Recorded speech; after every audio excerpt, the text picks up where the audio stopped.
Contrairement à Java ou à C#, JavaScript est un énorme mensonge. Les types sont dynamiques, ce qui fait que tu n'es jamais très sûr de ce que tu es en train de faire en JavaScript. Et pour résoudre ce problème, depuis début 2023, il y a un outil qui a explosé et c'est Zod.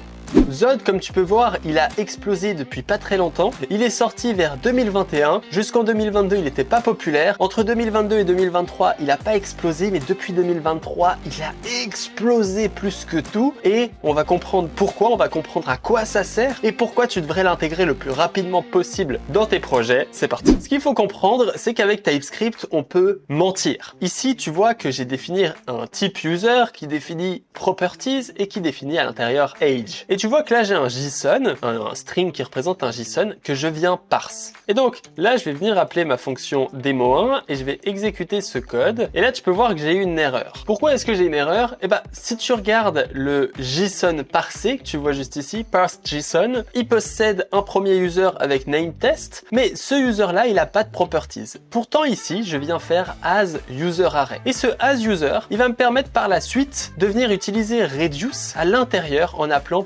.properties. Et tu vois que TypeScript ici, il me dit pas qu'il y a une erreur. Parce que j'ai utilisé ce as, j'ai aucune erreur. Je n'ai pas validé les données qui viennent de JSON.parse parce que je ne peux pas le valider, mais pourtant, je peux dire à TypeScript, t'inquiète pas, c'est comme ça. Et donc ici, j'ai aucune erreur malgré le fait que, en fait, je suis pas très honnête avec mon application, vu que clairement, properties n'existe pas dans mon premier utilisateur. C'est pour ça qu'ici, j'ai une erreur comme quoi il n'arrive pas à lire properties of undefined. Et donc, on a une erreur dans notre application. Parce que le bon type, ça devrait être ça, avec un point d'interrogation. Et donc, tu vois, là, dès que j'ajoute le point d'interrogation, j'ai bien une erreur. Mais là, je mets pas de point d'interrogation. Donc, encore une fois, on est en train de faire un truc pas très bien. Ça, c'est le premier cas d'utilisation et de problème de TypeScript. Le deuxième, c'est qu'ici, tu vois que j'ai défini un type users bidon. Puis ensuite, là, je viens fetch l'API typecode qui retourne un gros JSON avec plusieurs utilisateurs. Puis, j'affiche le JSON, je le récupère et ensuite, là, je viens faire le total de test IBC. Si là, j'appelle ma fonction demo2 pour te faire une deuxième démonstration, quand j'appelle,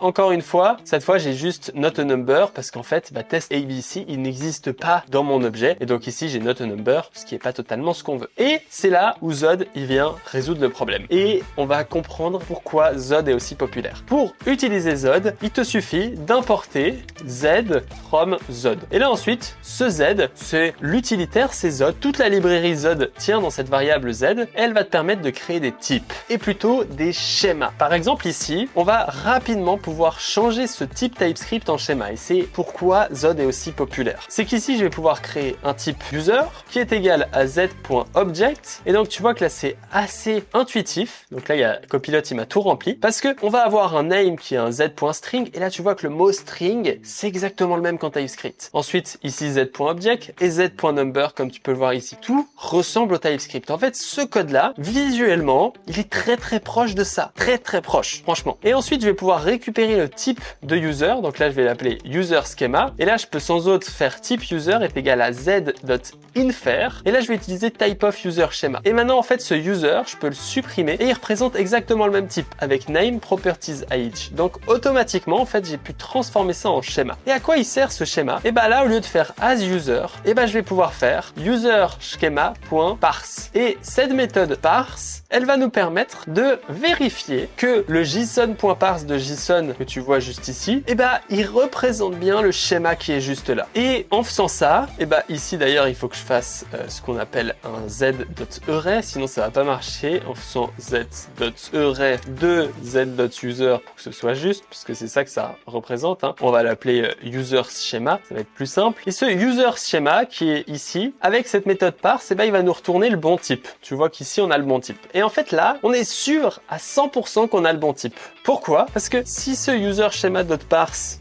par malheur, comme on l'a juste ici, le JSON, il représente pas totalement la bonne donnée, il va crash, il va throw une error, c'est-à-dire qu'il va arrêter le programme. Et on peut le voir juste ici, quand je vais appeler demo1 juste ici et que je lance mon script, là, j'ai une erreur. J'ai une erreur qui est assez grosse et ça me dit invalide type, object, il a reçu undefined, alors que au path de l'index 0 de properties, il attendait un objet properties qui contient age. Et donc là, il me dit, il y a un problème, cette properties dise elle est required et elle n'est pas required ici. Et donc là, on a bien une erreur. Et donc là, ce que je peux faire, c'est ajouter un try ici qui va faire tout ça et un catch. Et dans le cas où j'ai une erreur, je vais pouvoir informer l'utilisateur que le JSON est invalide comme je le fais ici. Et donc là, quand je lance le script, on peut bien voir que j'ai ici un paramètre invalide JSON qui me dit bien que le JSON est invalide. Et tout ça, c'est grâce à ce schéma qui vient vérifier que les données représentent bien le schéma que j'ai défini juste ici. On a aussi un autre exemple qu'on peut faire juste ici. Tu vois que là, je pourrais faire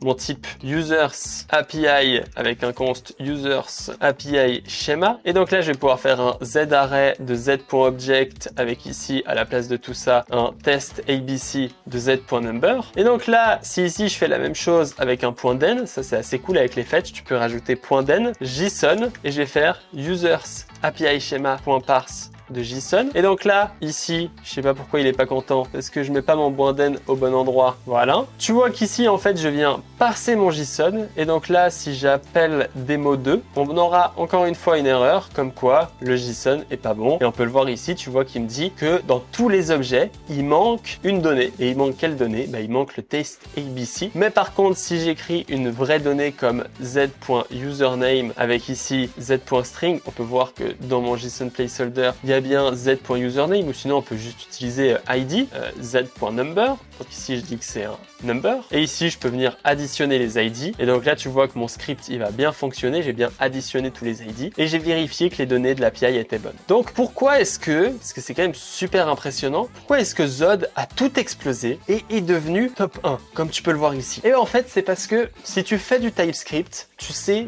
déjà faire du Zod, et ça c'est vraiment un point super important. Prenons ce type qu'on a juste ici qui est un type TypeScript. Pour le transformer en schéma Zod, on va utiliser le code qui est juste ici. Et tu peux voir que la similitude entre les deux est énorme. Alors que si je te le compare à un schéma Joy, tu peux voir que c'est un peu différent. On va devoir rappeler ce Joy qui est un peu plus verbeux avec ce required à chaque fois. Ici, on doit faire un joy.array.items et ensuite, on doit définir joy.object, .required, bref c'est ultra verbeux, et avec you c'est encore ultra moche, you.array de you.object.shape, etc. Tu vois que c'est beaucoup plus verbeux, alors que Zod il a été aussi populaire parce qu'il ressemble à deux gouttes d'eau comme le TypeScript. Alors tu vois que si je veux encore plus le faire ressembler, et à la place d'utiliser cette syntaxe là, je peux utiliser le array ici, et là tu peux voir que c'est quasi identique. Donc en fait Zod tu n'as pas besoin de l'apprendre, parce que si tu sais faire du TypeScript, tu sais déjà faire du Zod. C'est exactement la même chose. On a quand même quelques trucs intéressants si on va voir la documentation de Zod, maintenant qu'on a compris pourquoi il est devenu aussi populaire, mais il a vraiment beaucoup de properties. On va en montrer quelques-uns parce qu'on n'est pas là pour faire tout ce qui existe, mais on aura par exemple les intersections qui permettent encore une fois de faire un peu comme en TypeScript avec un logical end. On aura les tuples qui sont super bien faits et qui utilisent les mêmes keywords que TypeScript. Tu peux le voir qu'ici c'est un tuple avec ici différents types de données. On aura les enums qui représentent encore une fois les mêmes enums qu'on retrouvera en TypeScript, et les coerce for primitive, ce qui permet de transformer un type en fait automatiquement en son équivalent qu'on est en train de vérifier. Donc là, tuna, ça va représenter une string de tuna, etc. Donc on a vraiment tout ce qu'il faut, et la syntaxe est vraiment super facile avec plein d'helpers, email, min, tout ce que tu veux, et la syntaxe est largement plus simple que ce qu'on a vu avec Joy et l'autre librairie. Et je pense que c'est pour ça que on est bien parti pour que Zod, vu sa tendance actuelle, si on la compare à la tendance de son concurrent principal, c'est-à-dire Joy, on voit que Joy, il part un peu dans cette direction si on extrapole dans le temps, alors que si on regarde ce Zod, il part plus dans cette direction. Donc on pourrait partir sur le principe que dès l'horizon, si là on prend ça pour une année, et ça fait 2 années, à début 2024, et on va clairement démonter Joy, et Zod est vraiment en train de devenir l'outil top 1 de validation de données. Malgré qu'il est un peu moins performant que les autres, on est sur un très bon outil, très simple à utiliser, et je vous conseille de l'utiliser pour vérifier vos JSON, vos données qui viennent de l'API, etc. Vraiment, il y a pas mal de données à vérifier en JavaScript, parce que sinon, vous allez laisser les utilisateurs ou vos clients faire des erreurs ou envoyer des mauvaises données, potentiellement créer des failles de sécurité. C'est pour ça que c'est important de vérifier. Par exemple, dans une API, on va vouloir vérifier le body qu'on reçoit de notre API, etc., etc. Voilà pour cette cette vidéo sur Zod. Dans la description, tu trouveras un cours qui permet de maîtriser React Query avec Zod. Tu verras, c'est assez intéressant et ça permet de mieux comprendre tout ça. On se retrouve dans ce cours, n'hésite pas à t'abonner et à like cette vidéo. On se dit à très bientôt. Ciao, ciao.